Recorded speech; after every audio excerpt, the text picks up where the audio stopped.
왜 힘이 있을 때 조심해야 하는가? 왜 힘이 있을 때 조심해야 하는가라는 제목으로 하나님 말씀 증거하도록 하겠습니다. 하나님과 우리 사이에 언약이 있습니다. 대표적인 게 출애굽기 19장에 나오는 시내산 언약입니다. 그 요약하면 뭐죠? 모든 언약의 요약. 마태복음 22장에 나오잖아요. 하나님을 사랑하는 것과 이웃 사랑하는 것. 그러니까 언약이 깨졌다는 게 뭡니까? 하나님 대신에 내가 주인 되니까 하나님 사랑도 깨지고 이웃 사랑도 다 깨지게 되더라. 그래서 미가서는 1장부터 언약이 깨졌다 그걸로 접근하고 있습니다. 그러니까 1장은 우상 숭배한다. 그러니까 하나님과의 언약이 깨진 거죠. 그리고 2장에서는 부정부패가 있다. 그러니까 이웃과의 언약이 깨진 거죠. 그러니까 탐욕과 강탈이 있었다 그런 얘기입니다. 이 3장에 오면 콜라보입니다. 우상 숭배하고 부정부패가 동시에 다 같이 나옵니다. 근데 초점이 어디에 있느냐? 지도자에게 초점을 맞추고 있습니다. 1절을 보니까 우두머리와 통치자 이렇게 되지 않았습니까? 지도자의 부패와 불신앙 이게 뭐 다 합쳐져 있다라는 거예요. 그러면 질문이 이렇습니다. 왜 지도자인가? 이런 거죠. 지도자가 하는 일이 우리 이스라엘에게 주신 하나님 말씀이 정의와 공의라는 게 있었죠. 이거는 좀 마음에 새겨뒀으면 좋겠는데 정의라는 게 미시파트 또 그다음에 공의라는 게 그 체다카. 근데 이 두 가지 정의하고 공의 이건 굉장히 중요한 것 같아요. 왜냐하면 정의라는 것은 기준을 세워주는 걸 말하는 것이고 그다음에 공의라는 것은 우리가 눈이 말하지만 증인이고 제사장 되면 흐름을 만든다 그랬잖아요. 성령이 오시면 흐름을 만든다. 이 두 가지가 있기 때문에 그렇다라는 것입니다. 일단 지도자는 뭐 일반 사람에 비해서 축복 더 받은 사람 아닙니까? 힘이 있고 자리가 있습니다. 그러니까 힘이 있잖아요.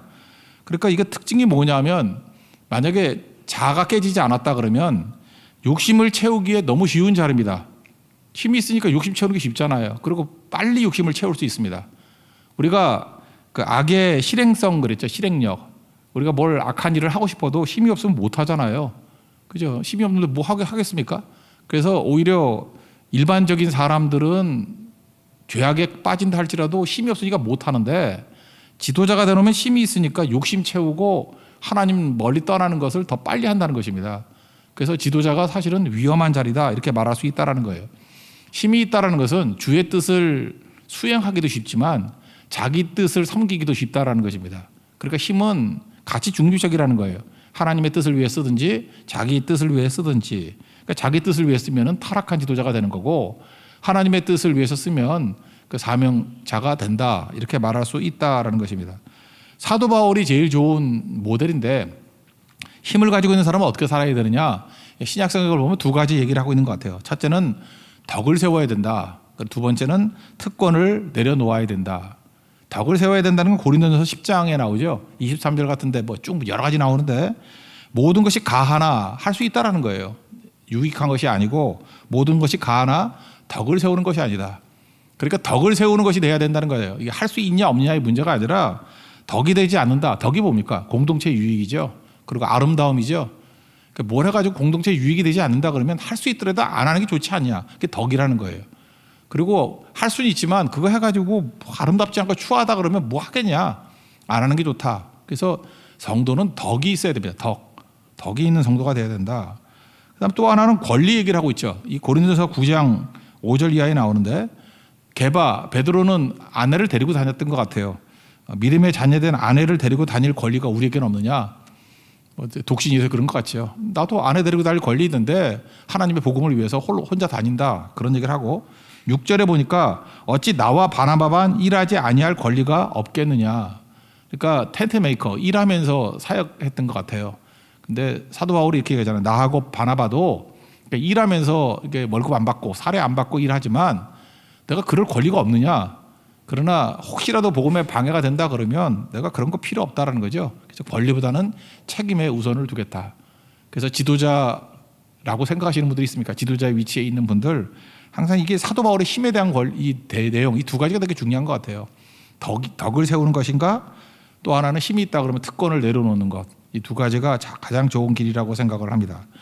오늘 1절부터 4절까지는 세속적인 지도자, 5절부터 8절까지는 종교 지도자에 대한 얘기인데 하나님의 두 가지 가치를 붙들어야 돼야 된다는 거예요. 일반적인 이 세속적인 지도자는 정의, 미시파트라 그러는데 사법적 정의입니다. 그러니까 정의는 뭐라 그랬어요? 그 저스티스인데 공평과 공정해야 된다는 거예요. 그래서 세속적 지도자에게 바라야 될 것들은 뭐냐? 일단 공정해야 됩니다. 법 그러면 뭐 있는 사람이나 없는 사람이나 가까운 사람이나 먼 사람이나 공정해야 돼요. 공정하지 않고 지 편은 뭐 봐주고 남의 편은 뭐 엄하게 하고 그러면 안 되겠죠. 그래서 이게 기준을 세우는 거예요. 기준을. 그 심지어 레위기 19장 15절 같은 데 보니까 가난한 자의 편도 들지 말래요. 우리 가난한 자 그러면 이렇게 뭐 특별히 봐주고 막 이러잖아요. 그럼 그게 잘난 게 아니라는 거예요. 그거는 기준을 깨버리는 거기 때문에 가난한 자의 편도 들지 말라. 그게 정의입니다. 미슈파트. 우리는 지금 뭐 이렇게 지도자를 뽑을 때 뭐 경제에 뛰어난 사람, 뭐 외교에 뛰어난 사람 그러는데 아닙니다. 제가 볼 때 정의에 뛰어난 사람을 뽑아야 돼요. 정의. 정의가 무엇입니까? 공정해야 된다니까요. 공정하지 않으면 이게 다 깨져버린다라는 거죠. 이게 뭐 일상에서 이런 겁니다. 그래서 교회 안에서도 이런 사람을 볼 수 있는데 예를 들어서 이게 가까운 사람한테 되게 잘해주는 사람이 있죠. 뭐 자기 자식에 대해서는 끔찍해요. 자식 가족 그러면 막 끔찍하게 잘해. 근데 진짜 끔찍한 인간이죠. 예. 그 기준이 다 깨져버리잖아요. 자식들한테는 특권을 주고 아니면 안 되고. 또 하나 측근이라 그러면 교회에서 파당이라 그러는데 막 그분은 이제 자기한테 잘해주는 사람한테 사랑이 넘치는 거죠. 너무너무 잘해줘요. 근데 그거 아닌 사람, 자기가 이제 수틀린 사람한테 대해서는 거의 원수시해 버리고. 그러면 이제 파당이 되는 거죠. 그래서 이게 PR을 가리고 하는 사람에게는 사람이 모여요. 근데 적도 많아지고. 그러니까 여러분 혹시 적이 많습니까? 그러면 그 제대로 산 거 아니거든요. 이 정의롭지 못하기 때문에 그래요. 정의는 뭐예요? 기준을 올바로 세워주는 것. 이게 꼭 있어야 된다라는 것입니다. 저는 그래서 이 정의 그럴 때 이런 게 필요한 것 같아요. 우리 사역자들 본다 그러면 이런 거죠. 부자라 그래서 너무 잘해주는 목회자들. 저는 그게 좀 이렇게 경계가 돼요. 그러면 참 마음이 아프거든요. 저러지 않았으면 좋겠는데 이런 거죠. 병자 약한 사람 뭐 이거 관계없이 공정해야죠. 공정. 저는 지금도 그래요. 뭐 제가 이전 교회 있을 때도 그랬지만 장로님 세울 때 뭐 어떤 때는 이렇게 부자 아니었어요. 다들 우리 보통 사찰 집사님이라 그러잖아. 이제 교회에서 관리하시는 집사님도 장로님 되셨고 난 그게 되게 필요하다고 생각하거든요. 돈이 무슨 관계가 있어요. 하나님 앞에 헌신하고 믿음이 있으면은 일꾼이 세워지는 것. 그게 미시파트라고요. 그죠? 기준이 공정해야 된다. 뭐 있고 없고에 따지는 게 아니다. 이게 부교육자들을 바라볼 때에도 이제 담임 목사니까 그런 마음이 있어요. 이상하게 저 사람한테 뭘 맡기면 공정하게 할 것 같아. 그렇게 쉽게 말해서 이렇게 좀 소외된 사람들이 절대로 차별대우 받지 않을 것 같은 믿음을 주는 사람이 있어요. 또 반면에 어떤 사람은 좀 걱정이 돼. 저 사람은 저거 이렇게 잘해주는 사람한테 좀 이렇게 끌려가고 좀 이렇게 배려 더 많이 해주고 뭐 그 사랑으로 볼 수도 있지만 그러면 이제 기준이 깨져버리잖아요. 되게 위험한 거거든요. 그래서 그런 거에 대해서 우려심도 없어야 된다고 생각을 해요. 혹시 그런 우려하는 마음이 있다 그러면 벌써 문제가 있는 거 아니에요? 그러니까 이 기준을 세우는 거 이게 정의, 미슈파트 이게 중요하다라는 것입니다. 그래서 1절 보면 정의를 향하는 것이 본분이라 그러잖아요. 1절 다 가시겠습니다. 시작. 내가 또 이르노니 야곱의 우두머리들과 이스라엘 족속의 통치자들이 들으라. 정의를 아는 것이 너희의 본분이 아니냐. 그러니까 특별히 그런 세속의 지도자에게 있어 꼭 필요한 것은 미슈파트, 정의가 필요하다 이렇게 말하고 있다라는 것입니다. 또 미슈파트는 이런 거죠.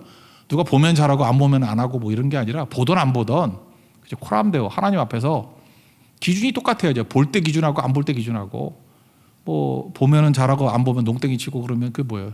정의롭지 않은 거죠. 미슈파트가 깨져버리는 거. 적어도 그러면 존경을 잃어버리겠죠. 그런 것들.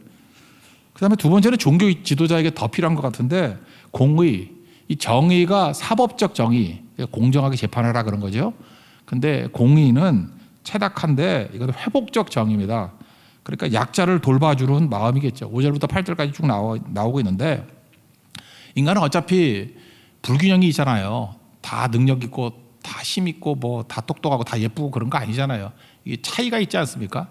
그래서 그걸 조절해주는 능력, 회복적 정의라 그래요. 그래서 조정해주는 능력이 그게 체닥하라고요. 그래서 은혜에 가까워요. 은혜. 저는 그 마태복음 20장에 나오는 그 품꾼 이야기가 제일 중요하다고 생각을 합니다.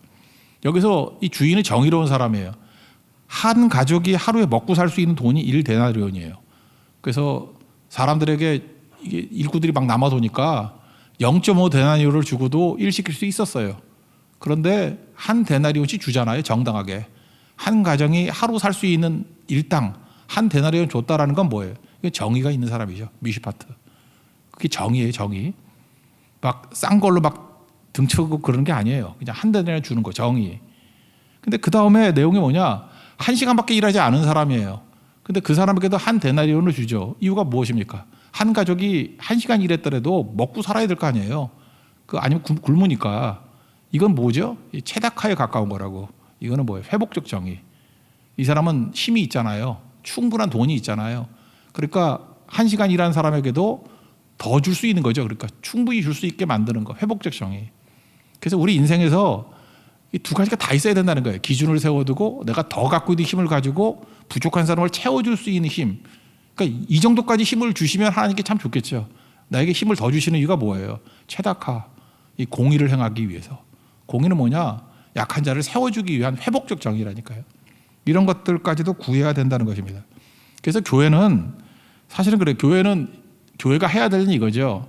그 세속적인 지도자들이 정의롭지 않을 때 그거에 대해서는 외칠 수 있어야죠. 왜 정의를 행하지 않냐? 기준이 깨지면 안 된다라고 하는 선지자적인 외침이 있어야 되는 거고, 교회가 할 일은 뭐냐 하면은 이 회복적 정의에 초점을 더 많이 맞춰야 된다고 생각합니다.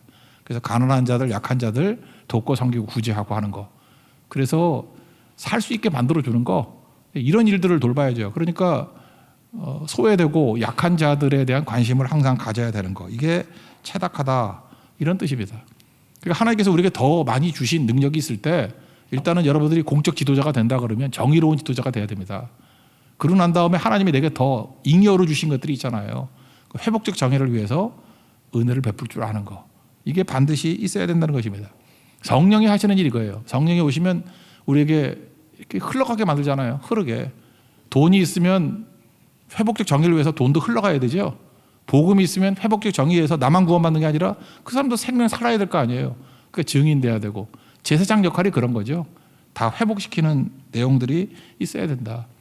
그래서 모든 지도자들, 큰 지도자들 보면 다 회복적 정의에 강했어요. 기준도 말했죠. 기준도 있지만 또 하나 회복적 정의가 다 있다. 모세 기준 전달해 준 사람 아니에요. 그러니까 미시파트 그게 하나님 말씀 아닙니까? 기준 세워준 거. 그렇지만 회복적 정의도 있었죠. 이 백성들 우상숭배해서 다 죽여버리겠다 그랬더니 목숨 걸고 기도하잖아요. 생명책에서 내 이름 지운다 할지라도 이 백성 건져 주십시오. 그게 모세. 아브라함도 그랬죠. 소돔과 고모라의 회복을 위해서 목숨 건 기도하고, 예수님도 그랬죠. 겟세마네 동산에서. 스데반도 마찬가지고 저들의 죄를 용서해 달라고. 그러니까 우리가 할 일이 뭐죠? 영광스러운 두 가지죠. 십자가 지고 희생하고 선교하는 거. 이게 흐름이죠. 흐름이 있을 때 비로소 이런 회복적 정의인 체다카가 가능해진다. 그래서 이 단어는 히브리 단어도 좀 외웠으면 좋겠어요. 정의, 미시파트. 그 다음에 공의, 체다카. 이 두 가지가 다 있어야 된다. 특별히 체다카에서 그 나온 거, 그 성류라고 하십니까? 성류라는 게 이스라엘 백성들이 그 성류를 되게 좋아해요. 이 성류하고 체닥하고 연결돼 있거든요. 그 이스라엘의 그 법 가운데 율법이 613가지라 그러죠. 그러니까 뭐다 진짜인지 모르죠. 성류의 그 뭐 이렇게 꽃인지 이렇게 나온 건 613가지래요. 그래서 그런 성류를 의미하는 게 체닥하거든요. 공의. 나중에 인터넷 같은 데 한번 찾아보세요. 그래서 그 성전에 있는 많은 것 중에 이 성류가 또 되게 많이 나옵니다. 그래서 성류가 왜 많이 나오는지 체닥하고 연결이 되어 있다. 그 정도만 알았으면 좋겠습니다. 그래서 성령께서 우리에게 오셔서 하시는 일이 뭐냐 하면은 흐름을 만들어 주시는 거예요. 흐름을. 그래서 우리에게 더 많은 능력을 주셔서 흐름을 주셔서 회복적 정의, 다른 사람들을 회복시키는 거. 성령은 회복시키는 영이다. 체닥하의 영이다. 이렇게 말할 수 있다는 것입니다. 그런 의미에서 8절을 한번 읽겠습니다. 시작. 오직 나는 여호와의 영으로 말미암아 능력과 정의와 용기로 충만해져서 야곱의 허물과 이스라엘 죄를 그들에게 보이리라. 그러니까 성령이 하시는 일이 뭐겠어요? 이렇게 능력 가지고 충만해져 가지고 그들의 죄를 폭로하고, 이건 뭐 요한복음 16장에 나오는 죄에 대하여, 의에 대하여, 심판에 대하여 책망하리라, 그런 거와 똑같은 거겠죠. 그리고 또 하나 흐름을 만들어낸다. 요한복음 7장 38절의 말씀과 연결이 된다는 것입니다. 이게 이제 큰 두 가지 흐름이고요. 이제 자세히 한번 보겠습니다.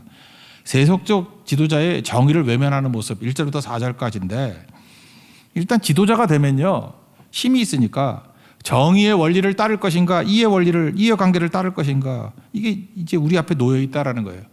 근데 사람들은 자기가 죽지 않으면 자기 욕심 채우는데 힘을 다 써버린다니까요. 그러니까 이게 타락한 지도자다 그러죠. 그래서 이 같은 모습, 하이에나 같은 모습, 그런 모습이 있다 그런 얘기죠. 여기 보니까 뭐 다 뜯어먹는다 그런 얘기 아니에요. 2절 3절입니다. 2절 3절 이 욕심 버리지 못한 지도자가 하는 짓들. 2절 3절 보겠습니다. 시작. 너희가 선을 미워하고 악을 기뻐하며 내 백성의 가죽을 벗기고 그 뼈에서 살을 뜯어 그들의 살을 먹으며 그 가죽을 벗기며 그 뼈를 꺾어 다지기를 냄비와 속 가운데 담을 고기처럼 하는도다. 여러분, 이 공직자들 어떤 사람들 뽑습니까? 1등하는 사람들 많이 뽑는데 사실은 공직자들은 정의 체험을 많이 한 사람들을 뽑아야 돼요. 정의 체험이 뭐냐면 어떤 쭉 과정들을 통해서 이 사람이 기준을 지키는 사람인가. 그죠? 이게 기준이 중요한 거예요. 공적 지도자는요, 기준을 철저히 지키는지 안 지키는지, 이제 지 측근들, 지 패거리들만 잘해주는지 안 해주는지, 그건 지도자 깜도 아니죠. 법을 지키는지, 공정한지, 이거 지키지 않으면 나중에 이런 식이 돼버린다는 것입니다. 우리 크리스찬들은 제일 중요한 게 뭐예요? 하나님께 묻는 자죠. 하나님의 말씀을 기준으로 삼는 거죠. 정의 기준이 하나님 말씀 아닙니까? 이게 되게 중요한 거죠. 실제로 그런 얘기를 많이 들어봅니다. 일상생활, 우리 사회 속에 들어가면 우리 목회자들은 잘 모르잖아요. 많이 없어진 것 같이 보이지만 뇌물 없는 사회가 없거든요. 뇌물이 판을 칩니다. 판을 치는데 낮은 곳에는 낮은 뇌물이 있고요. 높은 곳에는 요즘에 고도화됐죠. 뇌물도 고도화된 뇌물을 받아요. 내가 뇌물 받는 것까지 설명할 필요는 없겠죠. 어느 사회나 뇌물이 다 있어요. 미국도 있습니다. 뇌물이 다. 그러니까 이게 다 썩는 거죠. 그래서 어떤 분이 크리스찬인데 그분이 그런 얘기를 했대요. 가가지고 이제 꽤 고위직에 있는 분인데 여기도 보니까 다 썩었다라는 거예요. 썩어 있고. 그래서 우리는 이게 맞는 얘기인지 모르지만 그렇게 얘기했대요. 야, 주는 돈만 받아라. 누가 주면은 주는 건 받아라. 근데 진짜 악해지면 뭐냐면 달라 그런데요. 달라는 짓만 하지 말자. 이분은 나름대로 이게 지금 자기가 열심히 했다고 생각하는데 그래서 이걸 뭐라고 칭찬해 줘야 될지 뭐라고 해야 될지 모르겠어요. 근데 그분이 그런 얘기를 해요. 만약에 이 자리에서 진짜 하나님 말씀대로 정직하게 살면은 망하는 일밖에 없대요. 그래서 저는 혼자 그런 생각을 해봤어요. 우리 뭐 그런 거 들어봤죠. 뭐 프란체스코 이야기인데 뭐 제자들 쭉 오니까 씨를 하나 줬다며. 그래서 뭐 몇 개월 있다 갖고 오랬더니 뭐 아름답게 핀 꽃들 갖고 온 거 다 탈락. 빈 화분 들고 온 사람 뭐 합격했다면서요. 사실은 씨를 나눠준 게 아니라 철가를 나눠줬다고. 철가를 나눠주면 몇 개월 지나고 난 다음에 빈 화분 들고 와야 정답 아니에요? 어떤 때는 하나님께서 우리를 불러주실 때 저는 그렇게 생각해요. 시대가 있거든요. 그리고 그때의 사명이 있어요. 어떤 때는 하나도 안 먹힐 때가 있어요. 그래서 진짜 하나님 말씀대로 하면은 성도가 하나도 없어야 되는 때도 있다고. 이사야 때 그랬잖아요. 예레미야 때 뭐 몇 명 따르긴 했나? 다 배반하고 그렇지. 그게 진짜기 때문에 사실 그 찰가루 같은 빈 화분 들고 와야 될 때도 있는데 우린 참 묘해요. 찰가루를 나눠줬는데도 꽃이 무성하게 핀 것을 갖고 와. 그게 하나님의 능력이에요? 능치 못할 일이 없다 그런 거예요? 그거 아니죠. 저는 갈등이 있다고 생각합니다. 성도들이 삶 속에서. 지금 크리스찬 공직자로서 이분은 이게 제가 맞다고는 얘기를 못 해주겠어요. 그죠? 주는 돈만 받아라? 그게 맞나? 달라고만 하지 마라. 그러니까 어느 정도로 안타까운지를 알겠죠. 제가 그래서 그런 얘기를 했어요. 한 단계 더 한번 기도해 보라고. 난 잘 모르겠지만 내가 지금 내가 무책임하게 하는 얘기인지도 모르겠지만 복사로서 그렇게밖에 말할 수 없다고. 그분 장로님이신데 장로님 만약 그렇다 그러면 좀 믿음으로 망하는 것도 괜찮지 않습니까? 제가 한참 전에 얘기했던 기억이 나요. 근데 그분 지금도 아직 안 망했고 잘 되십니다. 사업도. 뭐 믿음으로 잘 하시겠죠. 그분 참 믿음 좋으신 분이에요. 근데 그때 그분이 그 말씀 듣고 아멘 그러더라고요. 내가 기회가 되면 믿음으로 망할 땐 망하기도 하겠다고.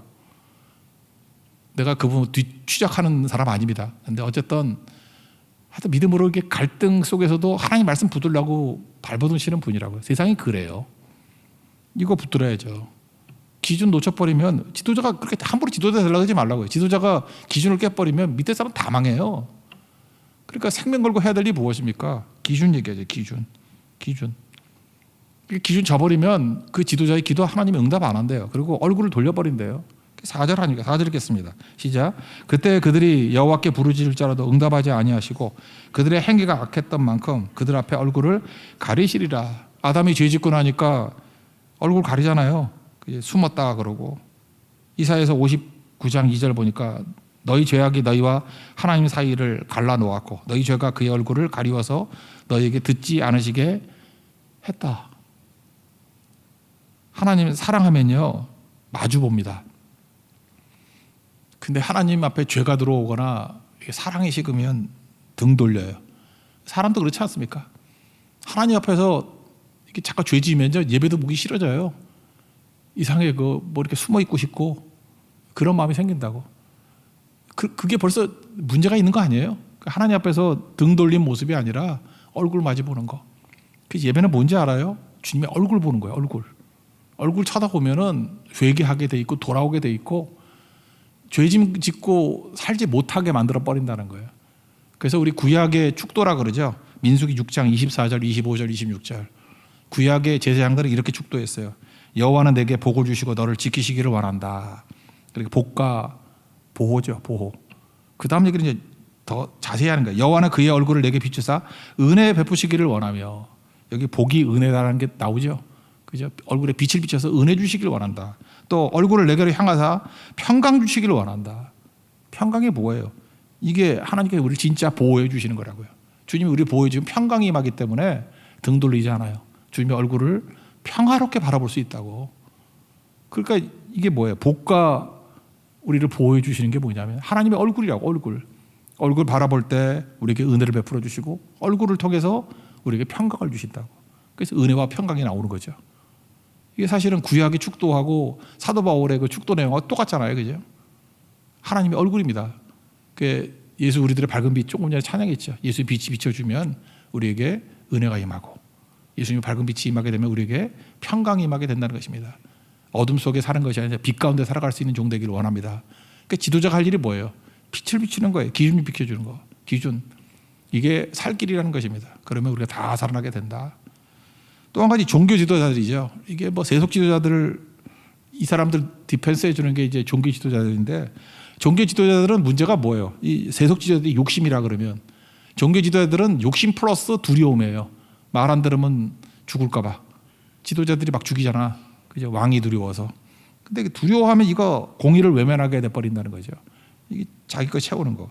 여기 보니까 유혹하는 선지자 그랬는데 유혹이라는 단어가 길을 잃게 만들다 그런 뜻인데 여기도 보니까 종교의 타락 중에 하나가 뭐냐 하면 돈이에요. 이것도. 그러니까 돈이 눈이 멀어가지고 돈 생기면 평강을 외치고 돈 주면은 뭐 좋은 얘기 해주고 또 돈 안 주면 입에 물려주지 않으면 전쟁 온다. 뭐 전쟁이 뭐예요? 뭐 파탄이 온다. 뭐 그렇게 얘기한다는 것입니다. 꼭 무당 수준이죠.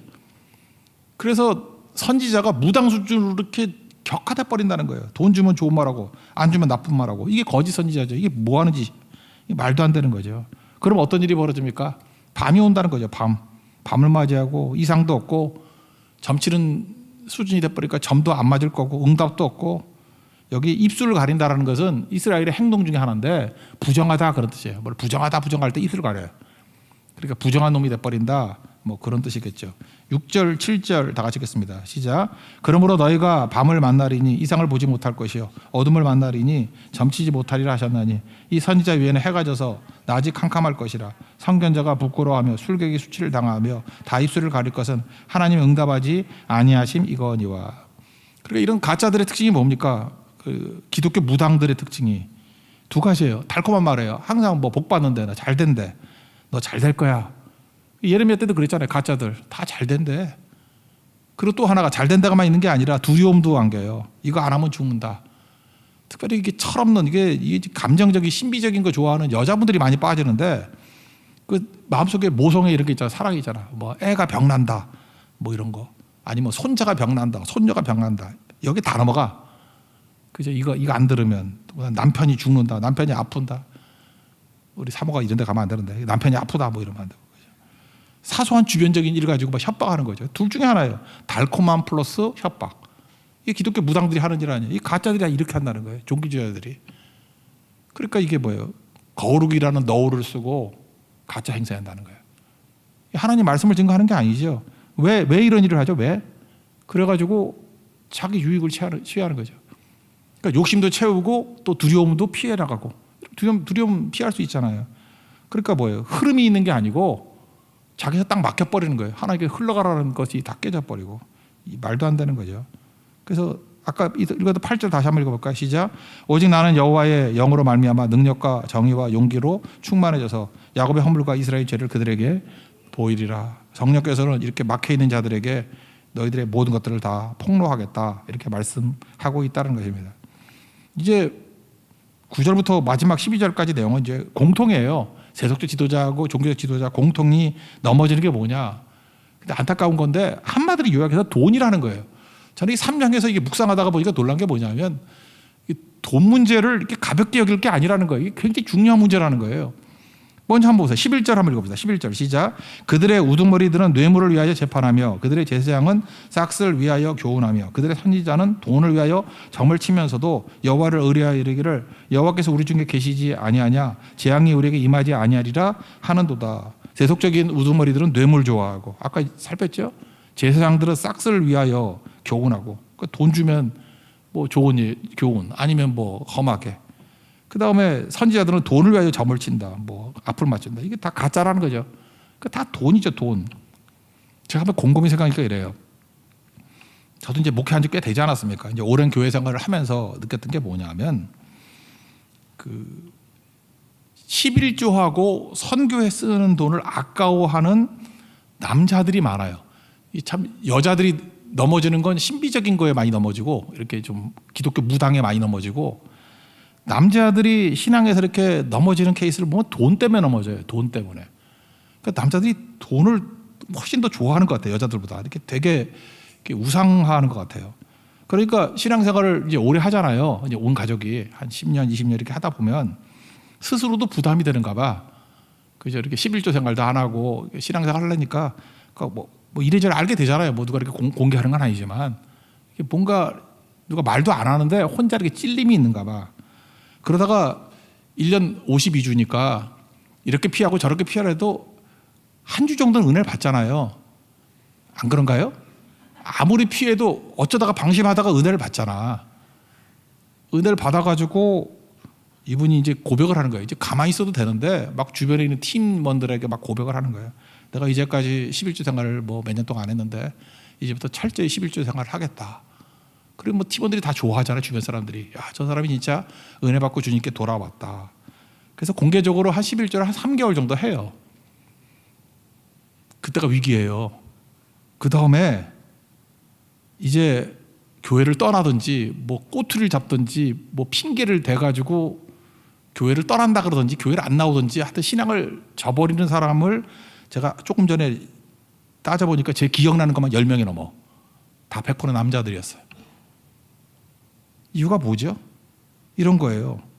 돈이 아까워서 타락하고 싶은 거예요. 돈이 아까워서 더 이상 신앙생활을 못하게 된 거예요.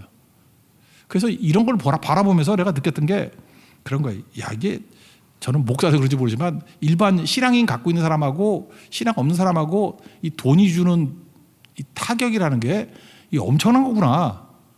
그 신앙을 저버린다니까요, 그냥. 그래서 여러분 주변에 너무 11조 할 때 그냥 조용히 하라 그러세요. 뭐 한다고 잠깐 이렇게 떠들지 말고. 그 떠드는 사람은 주변에서 기도 많이 해줘야 돼요. 그 3개월 넘기기 힘들어요. 넘어가면 제대로 되는 건데 원래 11조 하는 사람은 떠들지 않거든. 근데 뭐 잠깐 이렇게 떠버리면 자기도 불안하기 때문에 하는 얘기인데 되게 위험해지게 된다라는 것입니다. 좀 확대해서 얘기하면 심지어 교육자들까지도요. 11조를 하는데 인색하게 하는 사람이 있어. 최소한대로 뭐 깎을 거 다 깎고 뭐 세금 떼고 마지막 가지고 뭐 이렇게 하는 사람과 인색하지 않게 풍성하게 하는 사람. 근데 참 묘한 게 뭐냐. 이거 판단하는 것 같아서 죄송하지만 사역의 은혜의 수준이 달라. 그 참 묘하죠. 하나님 앞에 인색하면 은혜도 인색하게 임하는 것 같아. 그 인생이. 근데 좀 과도할 정도로 풍성해지면 하나님께서도 풍성하게 부어주시는 것이 분명히 있는 것 같습니다. 교회도 그런 것 같아요. 교회도. 각국의 교회들 보면은 온전한 11조를 드릴 때 부흥이 있고요. 그 다음에 인색한 11조라든지 아니면 뭐 깨진 11조, 말라기 표현에 하면 그때는 쇠퇴기가 오게 되는 것 같습니다. 생각보다 돈의 힘이 강하다. 그래서 마태복음 6장 24절을 보니까 한 사람이 두 주인을 섬기지 못할 것이니 혹 이를 미워하고 저를 사랑하거나 혹 이를 중히 여기고 저를 경히 여김이라. 너희가 하나님과 재물을 겸하여 섬기지 못하느니라. 그러니까 하나님과 같은 레벨이 재물이에요. 재물. 만몬이라는 인격신이라고. 이거 깨야 된다는 것입니다. 그래서 결국은 지도자의 타락. 둘 다 얘기하는 거예요. 세속적 지도자의 타락도 돈 때문이고 영적 지도자의 타락도 돈 때문이다. 정말 돈 무서울 줄 알아야 돼요. 돈에 대해서 어떻게 해야 돼요? 덕을 세우는 데 써야 되고 돈 생기는 자리가 있다 할지라도 특권을 포기하는 자리. 바울의 얘기가 그거 아니에요. 그러니까 돈 십자가 못 박은 게 그거죠. 내가 텐트 메이커, 내가 돈 벌어가지고 사례비 안 받고 그냥 일하겠다. 그거 십자가 못 박은 거 아니에요? 그런 마음 가지고 뛰면은 무너지지 않는다. 그게 중요한 메시지겠죠. 그리고 또 한 가지 아까도 얘기했지만 지도자가 왜 돈 때문에 그러지만 두려움 때문에도 말씀을 왜곡하게 전할 수 있죠. 근데 미가 선지자는 12절에 보니까 있는 그들의 말씀을 다 증거하지 않습니까? 이 12절의 말씀이 나중에 예레미야 선지자가 그 여호야김 왕 앞에서 망한다 그럴 때 이 말씀을 증거했을 때 히스기야가 그를 죽였느냐? 안 죽였자. 그리고 그 말씀 듣고 회개했기 때문에 하나님께서 그의 생명 연장해 줬고 선언한 재앙을 임하지 않게 만들었다. 그 얘기예요. 그러니까 무슨 얘기입니까? 하나님 말씀은 당대에 그 있는 자리에 사람이 듣지 않는다 할지라도 100년 이후에 사람이 듣고 돌아오는 거예요. 또 예레미야 말씀을 70년 이후에 다니엘이 듣고 다니엘서 9장 2절 보세요. 다니엘의 예언의 말씀, 다니엘이 히스기야 예레미야 말씀 듣고 또 변화가 되는 거라고. 그러니까 하나님 말씀은요 영원히 땅에 떨어지지 않습니다. 지금 이 자리에서 안 들으면요 이게 어떻게든 남아가지고 뭐 저 같은 사람은 성경 수준은 아니겠지만 이 설교가 뭐로 남아가지고 어떤 때는 100년 이후에 사람이 변화될 수도 있는 거예요. 모를 일이라고. 하나님 말씀은 있는 그대로 선포해야 돼. 두려워하지 말고 목숨 걸고라도 그게 중요하다는 것을 보여주는 거죠. 여러분 미가서 3장 12절의 말씀이 왜 중요하냐면 성경 전체를 통해서 예루살렘이 망한다고 하는 최초의 말씀이에요. 예루살렘 멸망에 대한 최초의 언급이에요. 그게 중요한 거라고. 예루살렘 성은 절대 망한다라는 얘기가 없어요. 망할 수가 없다라는 거예요. 하나님이 함께하는 하나님의 도성이기 때문에. 근데 미가 선지자가 첫 번째로 얘기했어요. 예루살렘이 망할 수 있다. 그리고 예레미야 때는 망한다. 그죠? 그리고 그대로 이루어지고 난 다음에 다시 돌아와가지고 하나님의 새로운 백성을 만들지 않습니까? 하나님 말씀은 이렇게 반드시 이루어지는 거라는 거예요. 그래서 여러분들 당 시대의 상황에 맞춰서 뭐 귀에 듣기 좋은 얘기, 그 얘기가 아니라 있는 그들의 말씀을 증거하는 하나님의 종이 돼야 된다는 것입니다. 그런 관점에서 우리 12절 마지막 읽고 마치겠습니다. 시작. 이러므로 너희로 말미암아 시온은 갈아엎은 밭이 되고 예루살렘은 무더기가 되고 성전에 사는 수풀의 높은 곳이 되리라. 이것을 100년 지나고 난 다음에 예레미야 26장 18절 19절에서 예레미야를 변호하는 장로들이 이 말씀을 그대로 인용해서 예레미야를 죽지 않고 살게 만들었다는 것입니다. 그래서 말씀은 히스기야도 살리고 당대 그 다음 100년 이후에 예레미야도 살리고 그 다음에 또 하나 예를 들었던 게 누구였죠? 조이 데이빗맨 C.S. 루이스의 아내도 살리고 우리도 살리는 힘이 있다는 것입니다. 타협하지 말고 하나님 말씀을 있는 그대로 다 증거하고 붙들 수 있는 우리 하나님의 신실한 종되기를 축원합니다. 자리에서 일어나겠습니다. 은혜 아니면 찬양하겠습니다. 어둠 속 헤매이던